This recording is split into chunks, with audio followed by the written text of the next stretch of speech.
하나님의 말씀은 다니엘서 말씀입니다. 2장 17절과 18절 말씀인데요. 같이 저랑 한 목소리로 읽겠습니다. 다니엘서 2장 17절과 18절 말씀입니다.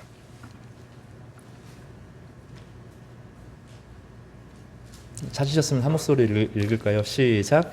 예, 다니엘이 자기 집으로 돌아가서 그 친구 하나냐와 미사엘과 아사랴에게 그 일을 고하고, 하늘에 계신 하나님이 이 은밀한 일에 대하여 불쌍히 여기사 다니엘과 친구들이 바벨론의 다른 지혜자들과 함께 죽임을 당하지 않게 하시기를 그들로 하여금 구하게 하니라. 아멘. 오늘은 대각성의 시대, 새로운 청년이 온다, 5번째 시리즈입니다. 따라서 해볼까요? 뜻, 지혜, 긍휼, 담대함, 동역의 의지. 동역한다는 것이 아니라 같이 일어서는 의지에 대한 이야기를 함께 잠깐 살펴보도록 하겠습니다. 예배 중간에 기도 시간에도 잠깐 말씀드렸지만 부흥이라고 하는 특별한 시기들이 역사 가운데 여러 번 있었습니다. 대표적인 여러 부흥의 시기 중 이제 현대에 가까운 대표적인 시대는 이제 프랑스 혁명 시기입니다. 프랑스 혁명 시기에 프랑스에서 살인과 방화와 모든 죽음들이 임할 때 영국에서는 그런 일이 일어나지 않고 조용하게 명예혁명이라고 하는 것을 통해서 그 모든 일이 바로잡혀지는데, 그 배후에는 찰스 웨슬리 같은 사람의 대각성이 있었습니다. 교회가 크게 부흥을 하면서 사람들이, 부자들이 부를 지키려고 하는 방식이 아니라 부자들이 막 성령을 받은 거예요. 그래서 그 사람들이 돈을 다 털어서 고아원을 짓고 병원을 짓고 막 이런 일이 일어났습니다. 노예들을 막 풀어주고 이런 일이 일어나는 대각성의 시기가 있었습니다. 미국에도 여러 번 대각성의 시기가 있었고, 우리에게는 되게 중요한 각성은 무디입니다. 무디라고 하는 평신도의 각성 운동을 통하여서 젊은 사람들이 막 일어나는데, 그 젊은 사람들이 하나님의 성령의 충만함을 받아서 대한민국, 이런 조선에 다가왔고 그들에게 복음을 전하고 학교를 세우는 일들이 일어났습니다. 이 대각성은 좀 독특한 겁니다. 그냥 교회 성도들이 평온하게 하나님을 사랑하는 그런 것이 아니라 정말 주님을 위해서 열광적으로 살아가기를 바라면서 삶의 태도를 완전히 바꾸는 그런 시기가 있었습니다. 그런데 그 대각성의 시기 전에는 그렇게 가난하고 삶이 피폐하고 어렵고 절망의 그 고난의 시기가 있었습니다. 마른 땅에 있는 것 같이 마른 땅을 걸어가는 듯한 그런 갈등과 부패와 연약함과 약함과 병이 막 사람 마음 가운데 막 찌들어 있는 거죠. 근데 그럴 때 보통 사람들은 망하고 무너지는데, 사람들이 하나님을 향하여 기도하기 시작하고, 그럴 때 설교자들이 등장하고 또 기도 모임들이 막 일어나면서 점점점 이 뜨거운 열기 가운데 하나님이 막 성령의 은혜를 부어주셨던 시기가 있는 겁니다. 그런 시기를 통하여 한 시대가 살아나고 한 지역이 살아나는 놀라운 역사가 일어나고, 그 일들을 통하여 세계 선교가 이루어지는데 우리가 그 혜택을 지금 사실은 누리고 있는 겁니다.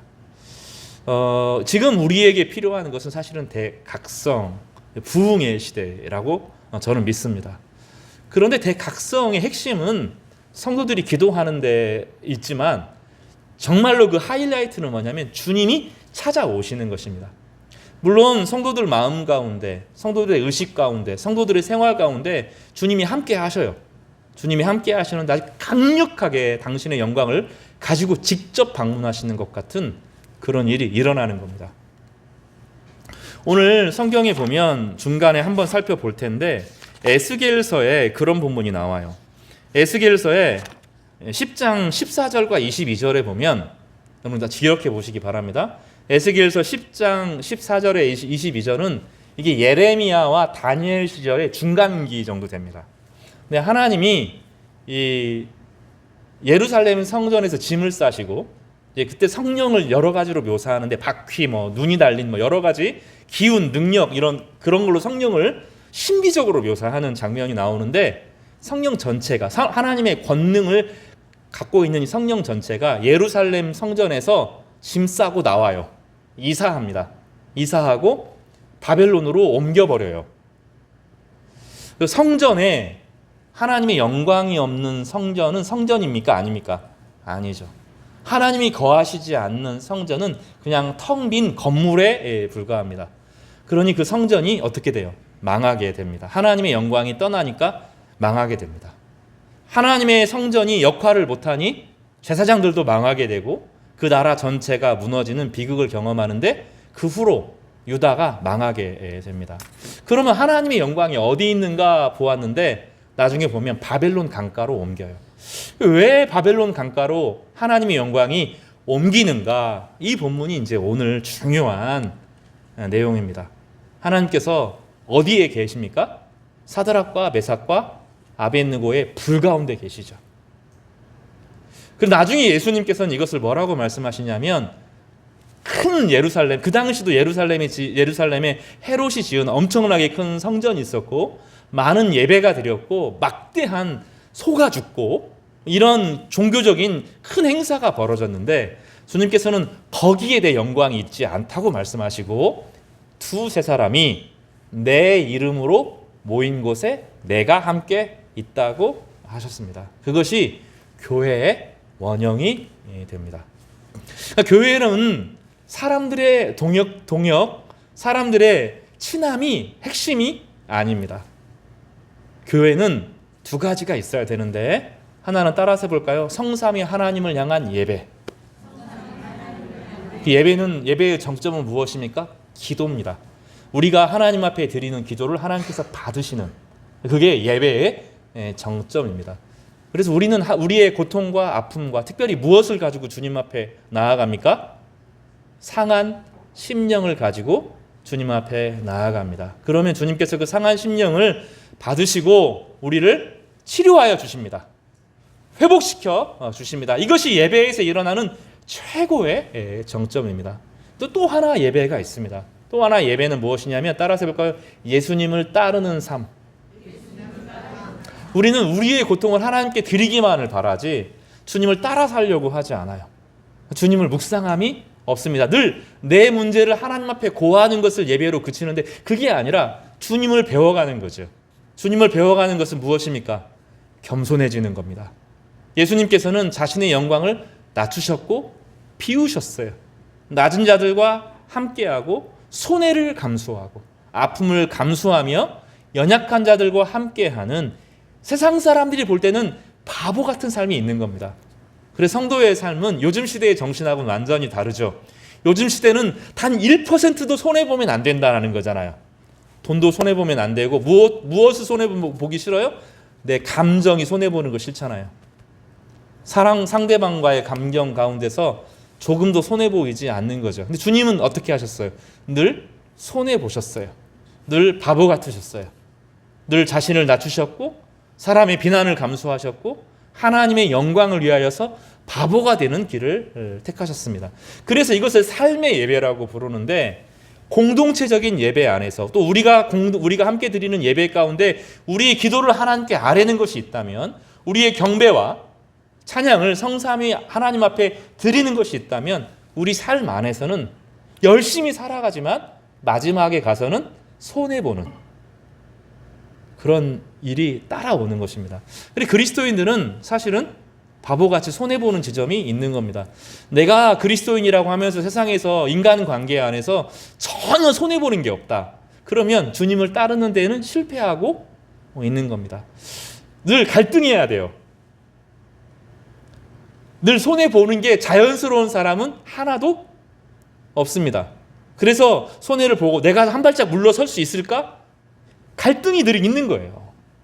그 고민하고 있는 겁니다. 그래서 어떨 때는 손해보고 어떨 때는 확 무찔러버리고 이런 갈등이 우리 가운데 있는 것이 그리스도인입니다. 완전하게 손해보고 무조건 바보같이 살라는 게 아니라 물러서도 되나? 내가 이거 해도 하나님께서 지켜주실까? 하면서도 한 발짝 물러서는 그 지점이 있는 겁니다. 이것이 뭐죠? 이 두 가지를 합쳐서 예배라고 부르는 것입니다. 성삼위 하나님 앞에 우리의 존귀와 영광과 찬양을 올려드리고 말씀을 들으며 궁극적으로 우리의 상한 마음을 하나님 앞에 올려드리는 이것이 예배이고, 우리 삶의 영역 가운데 손해보는, 그것을 위해서 갈등하는 그런 부분이 있는 것을 삶의 예배라고 부르는 것입니다. 그럴 때 하나님께서 방문하여 주십니다. 손해보는 것 같은데, 연약한 것 같은데 그 공동체 가운데 주님께서 찾아오셔서 우리에게 내가 너희와 함께한다라고 말씀하시고, 극단적인 어려움 상황에서 세상 모두가 절망이고 망했다라고 말하는 바로 그 지점에 대각성을 통하여서 하나님께서 역사 전체를 뒤집어 엎는 놀라운 변화를 허락하시는 것입니다. 그래서 놀라운 것은 바벨론에 끌려간 아주 작은 연약한 사람들, 인생이 망했다고 생각했던 사람들은 하나님이 함께 하시니 그곳에서 부흥의 역사가 일어났는데, 성전을 지키면서 이 큰 성전, 솔로몬이 지은 성전 앞에 예배를 드리고 존귀와 영광과 찬양을 돌린다고 착각했던, 거짓 예배를 드렸던 사람들, 힘과 권력으로 무장했던 사람들은 다 망한 겁니다. 그래서 역사의 분기가 어느 쪽으로 흘러가요? 하나님의 영광이 있는 두세 사람이 주님의 이름으로 모인 사드락과 메삭과 아벳느고의 공동체, 이름까지 빼앗긴 이 사람들에게 주님께서 함께 하시는 것입니다. 그래서 인생 가운데 병이 오고 경제적인 어려움이 생기고 인간관계의 갈등 가운데서 큰 손해를 보고 마음의 상심이 올 때 어쩌면 하나님께서 우리 가운데 대각성의 시기를 준비하는 메마른 시기를 지날 가능성이 높습니다. 그 가운데 내가 의지할 분은 하나님밖에 없고, 내 안에 교만과 탐심과 이기고 싶은 마음과 악한 마음이 있음을 내려놓도록 하나님께서 우리를 초대하여 주시는 것입니다. 사랑하는 성도 여러분, 이 시기가 우리에게 대각성의 시기, 하나님의 영광이 회복되는 시기가 되기를 주님의 이름으로 축복합니다. PPT를 잠깐 좀 보겠습니다.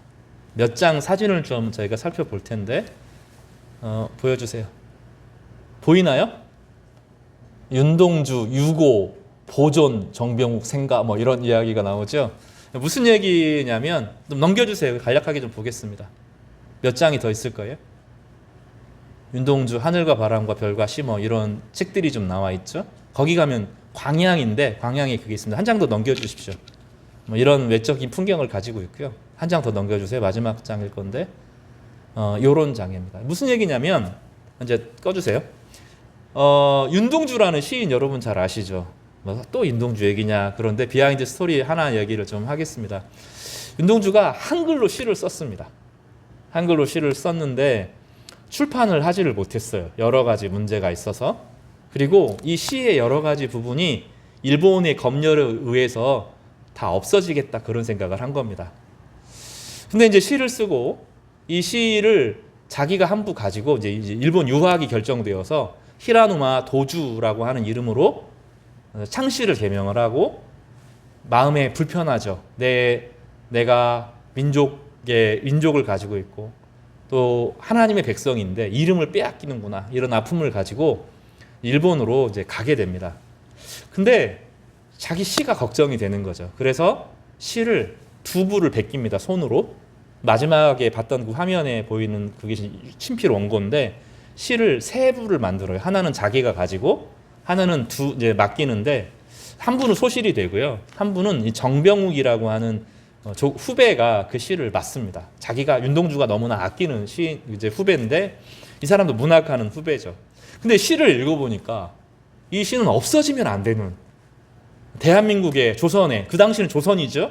일제 강점기이지만 언젠가 우리나라가 회복되고 나면 이 윤동주 씨의 시인이 사람들의 마음 가운데 꼭 있으면 좋겠다는 생각이 든 거죠. 윤동주 시인은 여러분 아는 것처럼 남을 미워하는 시인이 아닙니다. 아까 말한 갈등하는 시예요. 바르게 살고 싶은데 그렇지 못하는, 양심의 갈등을 이야기하는, 하나님 앞에 살고 싶은데 그렇지 못한 이 마음의 갈등. 그래서 남을 미워하는 것이 아니라 사랑으로 승화하는 그런 시입니다. 만약에 여러분의 인생에서 윤동주의 서시가 없다면, 별에는 밤이 없다면, 쉽게 쓰여진 시가 없다면 우리의 인생이 얼마나 허무하겠어요. 청소년 시절에, 청년 시기에 그 시를 읽으면서 인생은 이렇게 살아야 되는데 그렇게 하지 못해서 안타까웠던 마음들이 그 양심을 지키는 영역이죠. 그러니까 윤동주 씨는 대한민국의 양심을 지키는 중요한 역할을 지금도 하고 있는 겁니다. 정병욱이라고 하는 사람이 이 시가 너무너무 귀한 거예요. 그래서 어떻게 할까? 이거 없어지면 안 되는데. 그래서 어떻게 하죠? 이걸 자기 집으로, 고향 집으로 가져오는데 그게 광양입니다. 광양 지금 제철소 있는 데 있죠. 거기에 자기 집이 이제 술 만드는 양조장이었는데 양조장이 마룻바닥을 뜯고 잘 보존해가지고 숨겨 놓았고 마룻바닥을 다시 이렇게 해서 감춰 놓은 거죠. 요거 없어지면 우리나라의 보석이 없어진다. 이렇게 생각을 한 거죠. 가치를 알아본 겁니다. 그리고 그게 나중에 이제 출판이 되면서 윤동주가 우리에게 비로소 알려지게 되고 일본에서 썼던 유고 시집 몇 개들이 합쳐져 가지고 지금의 별 해는 밤 이런 시가 남아 있는 겁니다. 오늘 제가 이런 장황한 서론을 이야기하는 것은 신앙의 공동체는 이 가치의 공동체라는 이야기를 하기 위해서 그래요. 여러분 그 동창 모임 있잖아요. 청소년 시기를 끝나고 영원한 5명, 7명 또 5공주, 7공주 뭐 이런 거 다 여러분 그런 기억 나세요? 영원할 것처럼 보이고 중학교 때 막 반주도 맞추고 막 이렇게 하잖아요. 영원한 우정 뭐 이러는데 그거 언제 깨집니까? 대학교 가면 중학교 5공주는 보통 고등학교 때 다 깨집니다. 그죠? 고등학교 때 5공주 뭐 이런 거 만든 거 대학교 때 다 깨져요. 나중에 동창회 가면 갈수록 뭐 하게 되죠? 자랑질하죠. 자랑질. 그래서 멋진 차 끌고 멋진 옷 입고 성공한 사람이 동창회에 가가지고 영업하는 거죠. 그리고 조금 마음이 추억 있는 남녀공학 있고 하는 사람들은 거기서 뭐 합니까? 분류는 두 가지에서 이루어지잖아요. 동창회에서 분류나죠. 몇 개월 하다가 깨지는 동창회 분류는 그거. 그 다음에 이제 산악회. 뭐 혼자 교회끼리 산악회 하는 거 좋지만 산악회 그게 위험하잖아요. 그런 일이 벌어져요. 그러니까 그런 모임이 사실은 친해 보이고 막 다 줄 것처럼 보이지만 그 안에 뭐가 있어요? 욕망이 드러나고 자랑질하는 것이 동창회죠. 그게 오래 못 가죠. 만약에 진짜 어릴 때 초등학교 동창회는 좀 다른 것 같아요. 아주 어릴 때 순수한 마음으로 만났던 그 사람들도 사실은 같이 마음에서 의지하지만 결국은 끝이 좋지 않은 게 모임입니다. 아니면 동호회가 있어요. 동호회 막 다 줄 것 같고 막 재밌고 으쌰으쌰 막 하는 동호회들이 있습니다. 근데 교회는 달라요. 교회는 밥도 먹고 고기도 꺼먹고 여행도 가고 막 이런 거 수영도 같이 하고 막 여름에 같이 하고 막 그러지만 그게 교회의 본질은 아닙니다. 교회는 아까 말한 이 예배의 공동체가 교회죠. 이게 무너지면 교회가 본질을 잃어버리는 겁니다. 교회는 다시 말하지만 하나님 성부, 성자, 성령 하나님 앞에 우리의 예배를 드리는 거죠. 하나님의 말씀을 듣고 우리를 돌이키고 우리의 상한 마음을 하나님 앞에 드리는 우리의 기도를 하나님 앞에 드리는 이 정점에 예배가 있어야 되고 우리의 삶 가운데 서로를 손해보는 이 사람들이 함께 모여서 기도하는 이것이 교회의 공동체의 특징입니다.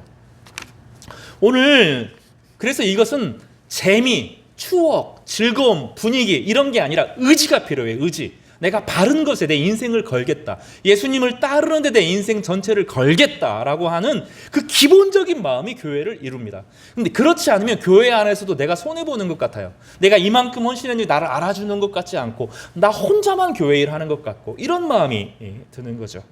근데 교회는 거기서 시작되는 것이 아니라 나는 예수님을 따르는 사람이다. 이게 명확해야 됩니다.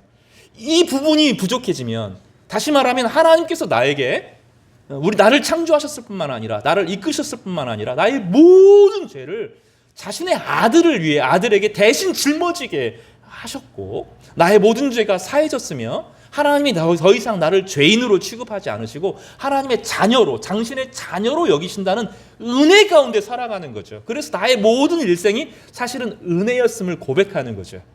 그 고백을 함께 모이는 것입니다. 그리고 이 안에서는 자기 희생이 반드시 필요합니다. 그러니까 신앙생활 할 때 밖에서만 자기 희생이 필요한 것이 아니라 교회 안에서도 무엇인가가 성도들을 위해서 시간을 내고 마음을 들이는 부분이 반드시 있어야 되는 겁니다. 그렇지 않으면 자기 삶 사는 것도 버겁습니다. 이 교회라는 게 아주 독특해서 나 하나 사는데 온 힘을 다하면 힘이 부족합니다. 늘 지치고 늘 피곤합니다. 그런데 내가 주님의 마음을 가지고 성도들을 위하여 기도하고 성도들을 위하여 봉사하면 그때부터 힘이 생기기 시작합니다. 영적인 힘이 생기는데 그 힘을 가지고 내 삶을 살아가면 넉넉히 채웁니다. 하늘 양식은 항상 그런 방식입니다. 오비영 이어 사건도 뭐였죠? 하늘 양식이 내리니 12강주리가 남습니다. 내 거 챙기면 부족합니다. 만나라는 게 있어요. 예전에 하나님께서 이스라엘 백성들을 광야 생활을 할 때 어떤 사람이 두 사람 몫을 챙깁니다. 집에 가면 한 사람 몫만 남고 썩어버려요. 전체가 썩어버립니다. 내 것만 챙기면 되죠. 일용할 양식에 만족하면 매일매일 공급이 됩니다. 이 교회라고 하는 것이 항상 그래서 내 것만 챙기고 나를 위해서만 살면 썩어 없어지는데 타인을 위해서 봉사하고 타인을 위해서 기도하고 아파하면 힘이 생깁니다. 아파하고 마음을 다하면 힘이 생기는 영적인 침체가 비로소 극복되어지면서 하나님의 권능을 가지고 일하게 되고 하나님이 그때 지혜를 주십니다. 그러니까 내 거를 챙기는 방식이 아니에요. 세상은 자원이 제한적이기 때문에 나라도 살자죠. 나라도 살자. 근데 주님의 방식은 좀 다릅니다. 하늘이 열리면 나만 사는 것이 아니라 세상 전체를 살리는 하늘의 영광과 양식을 베풀어 주시는 것입니다. 그래서 항상 손해봐야 됩니다. 항상 손해보면 그 사람이 제일 잘 됩니다. 나중에 보면 교회는 놀라워서 가장 손해보는 사람이 그 비어있음에 하나님이 채워주시는 것을 통하여서 풍성하게 넘칩니다. 내 것만 챙기면 망하는 겁니다. 이게 교회의 놀라운 역설의 방식이죠. 오늘 본문은 바로 거기서부터 시작됩니다. 다니엘성 1장 7절에서부터 이 긴 이야기가 시작되는데 오늘 본문이 아주 섬세하게 기록되어 있습니다. 이 이스라엘 사람 중에 여러 사람이 잡힌 것 같아요. 많은 사람이 한 100명, 200명 생각보다 1차 포로에 잡힌 사람들이 훨씬 좀 많았던 것 같습니다. 그런데 한 사람 다니엘이 나는 우상에게 절한 재물은 먹지 못합니다 라고 환관장에게 자신의 상황을 이야기합니다. 그때 나중에 사드락과 메삭과 아벳느고의 신앙도 마찬가지인데 내가 우상에 절한 음식을 먹지 않으면 하나님께서 나를 구원하여 주실 것입니다. 그걸 믿은 게 아니에요.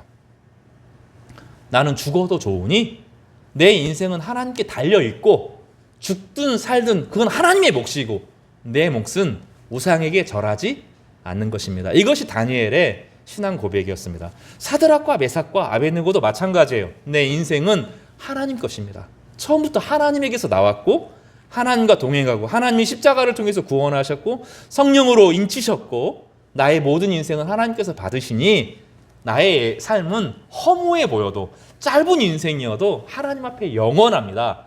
이게 사드락과 메삭과 아벳느고의 신앙이었습니다. 근데 1장에 보면 다니엘 혼자 신앙 고백을 해요. 1장 7절을 좀 여러분 보시기 바랍니다. 이게 놀라운 일인데 1장 7절에 보면 1장 8절입니다. 1장 8절을 읽어볼게요. 시작. 다니엘은 뜻을 정하여 왕의 음식과 그가 마시는 포도주로 자기를 더럽히지 아니하리라 하고 자기를 더럽히지 아니하도록 환관장에게 구하니 이때는 상의하지 않았어요. 이 8절하고 9절 사이에 갭이 있어요. 그리고 9절에 보면 하나님이 다니엘로 하여금 하나님에게 은혜와 긍휼을 얻게 하셨다라고 말하죠. 허락했다는 내용입니다. 10절에 보면 내용이 달라져요. 1장 8절과 9절은 다니엘 혼자 하나님 앞에 남들은 뭐라 하든 간에 외로워도 이 100명, 200명, 300명 엄청나게 많이 잡혀온 사람 중에서 아무도 이야기하지 않는데 나는 이 환경이 굴하지 않고 나는 하나님께 예배하겠습니다. 나는 우상에게 절한 음식을 먹지 않겠습니다 하고 홀로 섭니다. 무소의 뿔처럼 홀로 선 겁니다.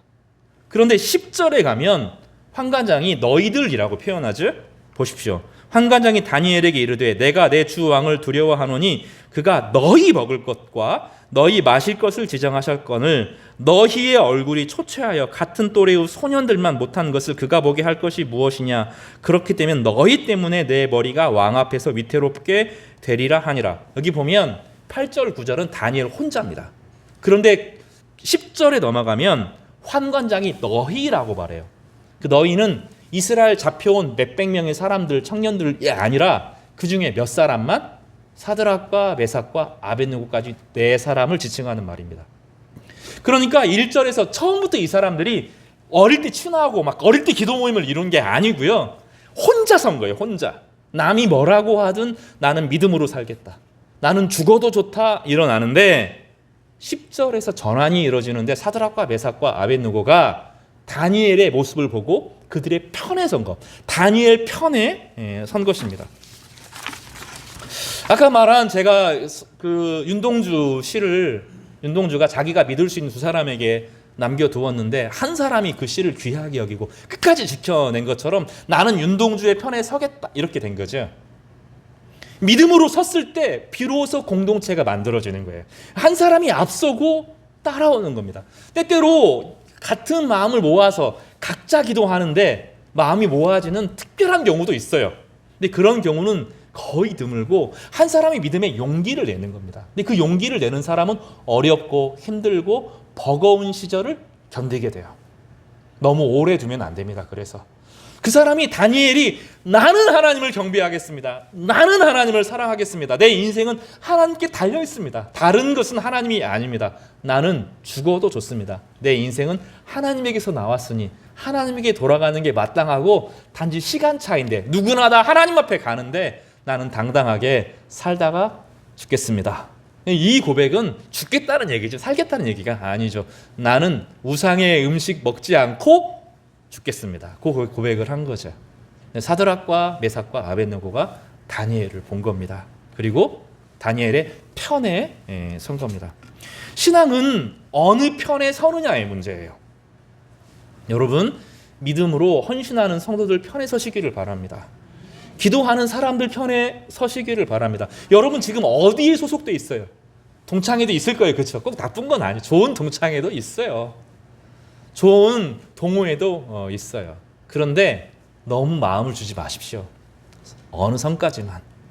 저는 기아를 너무 좋아하는데 제가 요즘에는 좀 마음을 좀 딱 닫았어요.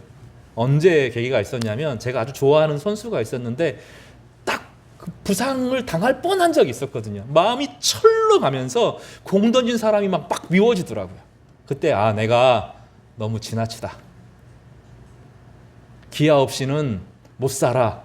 사람들이 응원하는데 나는 기아 없이도 살아야지. 나는 기아에 속한 좋아하긴 하지만 내 편에 속한 게 그게 아니고 내가 있어야 될, 내가 마음을 둬야 될 것은 성도들의 아픔의 자리죠. 거기에 마음 쓰면 안 되고 잠깐 환기시키고 시간 보낼 수 있지만 제가 마음 써야 될 것은 우리 성도들이 병으로 고생하는 것, 우리 성도들이 관계가 깨어지는 것으로 힘든 것, 나이 들음에 대한 고통이 있는 것, 이런 게 제 마음을 써야 되잖아요. 그죠? 선교사님들이 힘겹게 복음 전하는 것, 그죠? 이스라엘 사람들, 이란 사람들 막 복음이 일어나는 지금 이란이 폭발적으로 부흥이 일어나는데 그들을 위해서 기도하는 것, 거기에 제가 마음을 써야 되죠. 내가 마음을 써야 될 것은 하나님의 백성들이고 하나님의 백성들 중에서 고난당하는 하나님의 백성들 편에 서야 되는 거죠. 사드락과 메삭과 아벳느고는 다니엘의 편에 서기로 결심한 거예요. 나도 죽어도 좋다. 저 사람을 혼자 두어서는 안 된다. 저 고통을 혼자 견디게 해서는 안 된다. 사드락과 메삭과 아벳느고는 그렇게 다니엘의 편에 서기로 결심한 것입니다. 이 결심이 그래서 9절과 10절 사이에 신앙의 공동체가 만들어진 거예요. 그리고 이 공동체가 어떻게 바뀌어집니까? 2장 18절을 오늘 읽었던 본문으로 같이 보겠습니다. 2장 18절입니다. 17절, 18절을 읽겠습니다. 시작. 이에 다니엘이 자기 집으로 돌아가서 그 친구 하나냐와 미사엘과 아사랴에게 그 일을 알리고 하늘에 계신 하나님이 이 은밀한 일에 대하여 불쌍히 여기사 다니엘과 친구들이 바벨론의 다른 지혜자들과 함께 죽임을 당하지 않게 하시기를 그들로 하여금 구하게 하니라. 다니엘이 이제 느부갓네살이 꿈을 꾸고 이 꿈을 못 알아냈으면 다 죽이겠다 그러는데 다니엘이 내가 이거 해결할 수 있을 것 같습니다 하고 사드락과 메삭과 아벳느고에게 가죠. 근데 본문의 이름이 다르죠. 이게 하나냐, 미사엘, 아사랴는 원래 유다식 이름이고요. 사드락과 메삭과 아벳느고라는 건 바벨론식의 이름입니다. 그런데 친구들끼리는 서로를 어떻게 알아봐요? 너가 이름을 빼앗겼어도, 세상 사람들이 너희들을 사드락과 메삭과 아벳느고로 불러도 우리는 하나님의 백성이야. 이게 다 사드락, 하나냐, 이사엘, 아사랴가 다 하나님의 성품, 하나님의 능력을 표현하는 다 이름들이거든요. 서로를 깊이 알아보면서 뭐 하죠? 기도에 부탁을 합니다. 그리고 여기서 기도의 동역이 이루어지죠. 3장 16절을 보겠습니다. 이 믿음이 어떻게 발전하는지요. 금신상에 대한 큰 비밀, 느부갓네살의 꿈을 맞춘 사람은 신에 속한 사람이니 느부갓네살은 더 이상 그를 건들 수 있어요? 없어요? 없어요. 자기보다 높은 사람이라고 여기는 거죠. 그런데 사드락과 메삭과 아벳느고라고 불리는 하나냐, 미사엘, 아사랴는 그 신상에 절할 수 없죠. 이미 자신들을 드러냈고 하나님의 백성으로 살기로 결단한 겁니다. 그래서 이제는 다니엘이 없어요. 그죠? 다니엘이 없는데 3장 16절에 보면 이렇게 고백합니다. 사드락과 메삭과 아벳느고가 왕에게 대답하여 이르되, 다니엘 없어도 느부갓네살이여, 우리가 이 일에 대하여 왕에게 대답할 필요가 있나이다 없나이다? 없나이다. 그리고 나중에 뭐라고 하죠? 그렇게 하지 아니하실지라도. 사람은 언젠가는 죽어요. 그치요? 짧게 죽고 늦게 죽고 일찍 죽고 늦게 죽고 병들고 죽고 사고로 죽고 결국은 다 인생을 소진해서 죽어요. 그런데 그 시간이 중요하지 않다는 거예요. 지금 내가 하나님의 영광 앞에 서는 것, 이것이 생명이지 나는 명예롭게 죽겠다, 하나님의 뜻에 내 인생을 맡기겠다, 그러니까 하나님이 꼭 살려주실 것이다, 이게 아니라 하나님이 살려주시든 죽이시든 그건 주님에게 달려있는 거고 나는 내 인생의 신앙 고백을 하겠다 하고 신앙 고백을 하죠. 본문은 놀라운 이야기를 우리 가운데 하는데요. 같이 좀 읽어보겠습니다. 여기 25절 말씀 같이 읽어볼까요? 시작. 왕이 또 말하여 이르되, 내가 보니 결박되지 아니한 내 사람이 불 가운데로 다니는데 상하지도 아니하고 그 넷째의 모양은 신들의 아들과 같도다. 이렇게 어떻게 해요? 믿음의 공동체를 이루고 함께 기도 모임을 이뤘죠. 다니엘이 왕 앞에 설 때 누구에게 기도 부탁을 했어요? 사드락과 메삭과 아벳느고, 자기 편에 선 사람에게 기도의 부탁을 하죠. 그렇죠? 근데 그 사람들이 지금 어디 있어요? 기도의 동역자들이 불 위로 떨어졌죠. 이 풀무불이라고 하는 것은 일반 불이 아니고요, 아궁이 불이 아니고 철을 녹일 때 쓰는 불입니다. 무기를 만들려면 철이 필요하죠. 무쇠를 만드는 게 아니라 강철, 검 이런 걸 만들고, 이 풀무불에서 샘물이 녹아내리면 그걸 가지고 뚱뚱뚱뚱뚱 푸 해가지고 이제 장검을, 멋있는 장검을 만드는 게 불이 막 1500도 이렇게 올라가는 거예요. 그래야 철이 녹거든요. 철이 녹는 온도까지 올리는 거거든요. 거기에 던지겠다 하는 것은 엄청난 분노를 표현하는 거죠. 느부갓네살이 거기에 사드락과 메삭과 아벳느고를 던졌는데 뭘 본 거예요? 거기에 누가 있어요? 신들의 아들, 구약에 나타난 예수 그리스도죠. 미리 오신 그리스도가 어디 계셨어요? 거기에 계셨어요. 오늘 본문은 창세기에서 제가 좀 읽어드릴게요. 창세기 6장 3절에 보면 하나님의 영광이 사람들에게 있었는데 사람들이 욕심대로 살아가니까 이렇게 표현해요. 나의 영이 영원히 사람과 함께 아니할 것이다 하고 하나님의 영이 떠나시는 일이 벌어집니다. 그 이후에 노아의 홍수가 와요. 사무엘상 4장 21절에 보면 홈리와 비느하스의 레위 지파에 엘리제사장의 아들 홈리와 비느하스가 있었는데 하나님 없이 인생을 살았어요. 허무한 인생을 살았어요. 그런데 종교를 앞세워서 블레셋과 전쟁을 하는데 제사장 복장을 입고 하나님이 함께함으로 법궤가 있으므로 이긴다 그랬거든요. 그런데 그 전쟁에서 비참하게 다 죽습니다. 그럴 때 비느하스의 부인이 뭐라고 말하냐면 자신의 아이를 이가봇이라고 부르는데 하나님의 영광이 떠났다라고 표현해요. 그러니까 이스라엘의 운명은, 이스라엘의 영광은 어디에 있어요? 하나님이 거기에 있느냐 없느냐로 결정되는 거죠. 에스겔서 10장 14절에서부터 21절 말씀을 제가 읽어드리겠습니다. 하나님 옆에 있는 케투빔이라고 하는 하나님 보좌 천사들의 상징의 표현이 있는데 그것을 우리말로는 그룹이라고 표현해요. 그룹이 여러 사람이 모인 천사라는 것이 아니라 천사 이름이 케투빔이라는 천사가 있는데 그거를 이제 중국식으로 발음할 때 그룹이라고 발음을 해서 그룹이에요. 그룹들에게는 각기 내면이 있는데 첫째 면은 그룹의 얼굴이요, 둘째 면은 사람의 얼굴이요, 셋째는 사자의 얼굴이요, 넷째는 독수리의 얼굴이라 전 자연계 전체를 관할한다 그런 뜻이에요. 성령은 우리 안에 찾아오셔서 우리에게 생명을 공급하시지만 동시에 전 자연계의 생명을 지켜주신다. 그래서 뭐 사자, 독수리, 사람 뭐 이런 표현으로 표현됩니다. 그룹들이 올라가니 내가 그발 강가에서 보던 생물이라. 그룹들이 나아갈 때는 바퀴도 그 곁에 나아가고 그룹들이 날개를 들고 땅에서 올라가려고 할 때도 바퀴가 그 처를 떠나지 아니하면 이 바퀴가 나오는데 상징이에요. 상징. 바퀴는 빨리 가는 거죠. 빨리. 바퀴가 있으면 빨리 가잖아요. 성령의 움직임을 상징적으로 표현하는 거죠. 하나님의 도우심이 필요한 곳에 즉각적으로 움직인다는 뜻이에요. 그런데 18절에 보면 우리 에스겔서 10장 18절을 되시는 분들 한번 찾아보시겠어요? 에스겔서 10장 18절입니다. 대단히 중요한 말인데 제가 읽어드리겠습니다. 여호와의 영광이 성전 문지방을 떠나서 그룹들 위에 머물렀다 이렇게 돼요. 그리고 20절에 보면 그것은 내가 그발 강가에서 보던 이스라엘의 하나님 아래에 있던 생물이라 그들이 그룹인 줄을 내가 아니라. 무슨 얘기냐면 하나님의 성전에 있었던 하나님의 영광, 성령 그리고 천사들이 그것을 떠나서 어디로 왔다는 거예요? 바벨론 그발 강가로 왔다는 거예요. 에스겔이 환상을 보니까 하나님의 성전에는 솔로몬이 지은 성전에는 그 솔로몬이 1000번제를 드리고 수많은 성도들이 예배하고 경배하고 찬양하고 성가대가 있고 뭐 장엄한 예배가 드리고 소가 막 몇백 마리씩 죽어가는 죄를 사하는 막 그런 속죄의 제사가 있었던 그곳에 누가 없어요?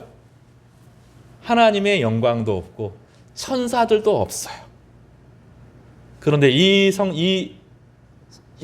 성령과 천사들과 하나님의 영광이 지금 어디 있어요?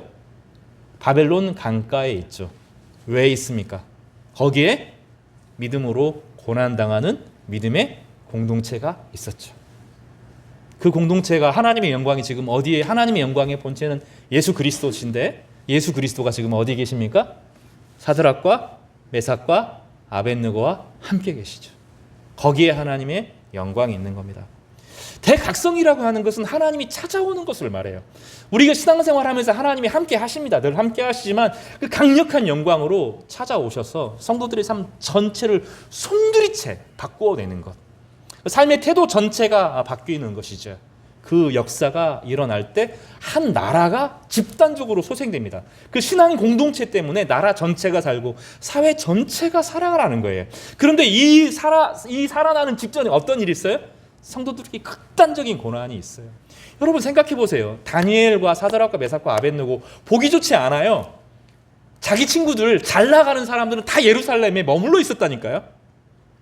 그 부자들, 귀족들, 힘 있는 사람들은 거기 자기 자식들 다 꼬불쳐 놓고 안 보냈다고요. 근데 힘없고 연약하고 똑똑하긴 하지만 힘없는 사람들, 노예들은 1000km를 맨발로 걸어갔다고요. 그 긴 광야를. 부모와랑 떨어지고 그 안에서 수많은 사람들이 죽어가고 비참한 인생을 살아가면서 인생 망했다 그런 거예요. 근데 하나님은 예루살렘 성전 잡혀가지 않은 이 사람들이 남은 자, 자기들은 구원받았으니까 바벨론이나 다니엘이라는 사람들 다 끌려갈 때 우리에게 아무 어려움이 없었으니까 여전히 성전에서 예배드리고 있으니까 부가 지켜졌으니까 권력이 지켜졌으니까 우리는 하나님이 지켜주셔서 남은 자야 이랬어요. 근데 하나님이 뭐라고 그래요? no. 나는 떠날 거야 하고 어디 곁에 계세요? 그 버림당한 것처럼 보이는 인생의 그 고난의 정점에 있는 사람들, 1000km를 맨발로 걸어오고 쇠사슬에 끌려왔던 그 사람들, 부모랑 떨어져야 됐던 사람들, 그 사람들, 그러나 믿음을 지키고 나는 이 고난이 있어도 하나님이 나를 싫어하셔서 그런 게 아니라 우리가 범죄하여서 그런 것이고 나는 죽어도 좋으니 하나님 앞에 내 인생을 드리겠습니다. 그리고 나도 그 옆에 서겠습니다. 라고 했던 믿음의 동역의 의지를 보여주었던 이 사람들 곁에 계셨던 것입니다. 역사는 완전히 전환됩니다. 그동안 하나님께서 이 가나안 땅, 젖과 꿀이 흐르는 땅, 다윗과 솔로몬이 다스렸던 이 땅, 수많은 선지자들의 역사에 있었던 이 땅, 수많은 부흥이 일어났던 바로 그곳이 역사의 중심지가 아니고요. 이제 어디가 중심지예요? 다니엘과 사드락과 메삭과 아벳느고가 있었던 그 기도의 공동체를 하나님께서 새롭게 일구셔서 거기서 하나님 나라가 다시 시작되도록, 역사가 다시 시작되도록 하셨던 거죠. 제가 이 본문은 저는 너무 좋아하는데, 나중에 여러 번 이야기하지만 모르드게와 에스더가 이 신앙을 이어받아요. 수룹바벨과 예수야가 이 신앙을 이어받아요. 에스라와 느헤미야가 이 신앙을 이어받아요. 부흥의 공동체를 일구게 됩니다. 성도 여러분, 지금 여러분은 누구 편에 계셔요? 누구 옆에 있어요? 여러분의 시간은 누구를 위해서 쓰고 있습니까? 하나님께서 우리 가운데 주신 직장생활 열심히 해야 되죠. 내 마음이 어디에 있습니까? 어디에 여러분의 마음과 시간과 정성이 들여지고 있습니다. 무엇이 여러분을 고민하게 만들고 무엇이 여러분을 아프게 합니까? 여러분의 삶 속에 성도들의 고통이 있습니까? 선교사님들에 대한 눈물이 있습니까? 무너지는 교회에 대한 아픔이 있습니까? 그러면 하나님께서 여러분을 여러분의 동역자로, 내 친구로 불러주실 것입니다. 그리고 그들의 기도를 통하여서 하나님께서 새로운 역사를 일구시기로 작정하신 것입니다. 그래서 따라서 해볼까요? 두세 사람이 내 이름으로 모인 곳에 나도 있다. 그 원형이 어디입니까? 사드락과 메삭과 아벳느고가 하나님의 영광을 위하여서 일어섰을 때, 그들이 다니엘 편에 섰을 때, 그들이 기도의 공동체를 이루었을 때 하나님은 바로 거기에 계시면서 새로운 역사를 시작하셨던 것입니다. 사랑하는 성도 여러분, 저희 교회가 그런 교회가 되기를 바랍니다. 말씀만 듣는 것으로 그치지 않고 말씀을 듣고 3, 4, 5 모여서 나에게 깨달은 말씀, 내 상황을 솔직하게 말하고 함께 기도 모임을 일구시기를 바랍니다. 제가 소원이에요, 소원. 우리 교회가 그게 참 어려워요. 말을, 내 이야기를 꺼내놓고 같이 기도하는 게 쉽지가 않습니다. 그러나 믿음의 모임은 거기서 시작돼요.